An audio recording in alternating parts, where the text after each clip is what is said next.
ಇದ್ರೇನು ಅದಕ್ಕೊಂದು ಕಾರಣ ಕಾರ್ಯ ಸಂಬಂಧ ಅನ್ನೋದು ಇರುತ್ತೆ. So that is the equivalent formula. And the fourth is law of progression, ಪುರೋಗಮನ ಸಿದ್ಧಾಂತ.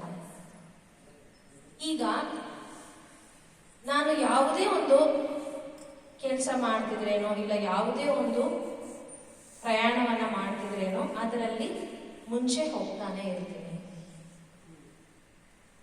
ಫಾರ್ ಎಕ್ಸಾಂಪಲ್, ಸ್ಕೂಲಲ್ಲಿ ಚಿಕ್ಕವರು ಓದ್ತಾ ಇದ್ದಾರೆ. ಓದ್ತಿರುವಾಗ 5th ಸ್ಟ್ಯಾಂಡರ್ಡ್ ಅನ್ಕೊಳ್ಳಿ, ಅವರು ಆನ್ಯುವಲ್ ಎಕ್ಸಾಮ್ಸ್ ಫೈನಲ್ ಎಕ್ಸಾಮ್ಸ್ ಅಲ್ಲಿ ಚೆನ್ನಾಗಿ ಬರೆದಿಲ್ಲ, ಅವರು ಫೇಲ್ ಆಗಿದ್ದಾರೆ. ಏನ್ ಮಾಡ್ತಾರೆ? ಅವಾಗ ಏನಾಗುತ್ತೆ ರಿಸಲ್ಟು?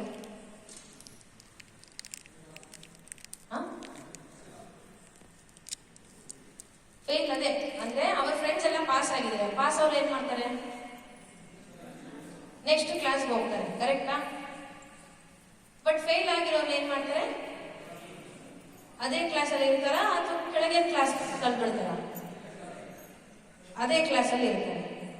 ಸೊ ನಾವು ಯಾವಾಗ್ಲೂ ನಾವು ನಮ್ಮ ಪುರೋಗಮನದಲ್ಲಿ ಮೇಲ್ಗಡೆನೆ ಹೋಗ್ತಿದ್ದೀವಿ ಬಿಟ್ಟು ಅಕಸ್ಮಾತ್ ಪುರೋಗಮನ ಆಗ್ತಾ ಇಲ್ಲ ಅಂದ್ರೆ ಅಲ್ಲೇ ಇರ್ತೀವಿ ಬಿಟ್ಟು ಹಿಂದಕ್ಕೆ ಬರಲ್ಲ. ಇವತ್ತು ನಾನು ಏನೇನೆಲ್ಲ ತಿಳ್ಕೊಳ್ತಾ ಇದ್ದೀನೋ, ನಾನು ಏನೇನೆಲ್ಲ ಕಲಿತಾ ಇದ್ದೀನೋ ಅದನ್ನ ಪಾಲನೆ ಮಾಡಿದ್ರೆ ನನ್ನ ಜೀವನ ಚೆನ್ನಾಗಿರುತ್ತೆ. ಇವತ್ತು ಪಿರಮಿಡ್ ವ್ಯಾಲಿಯಲ್ಲಿ ವಾವ್ ಚೆನ್ನಾಗಿತ್ತು ಅಂತ ಚಪ್ಪಾಳೆ ಹೊಡೆದ್ಬಿಟ್ಟು ಮನೆಗೆ ಹೋಗಿ ಮತ್ತೆ 2 ವರ್ಷ ಈ ಕಡೆ ತಲೆನೇ ತಿರ್ಗಿಸಿಲ್ಲ ಅಂದ್ರೆ ನೀವು ಹಿಂದಕ್ಕೆ ಹೋಗಲ್ಲ. ಹಾಗಿದ್ರೆ ಎಲ್ಲಿರೋದು ಅಲ್ಲೇ ಇರುತ್ತೆ.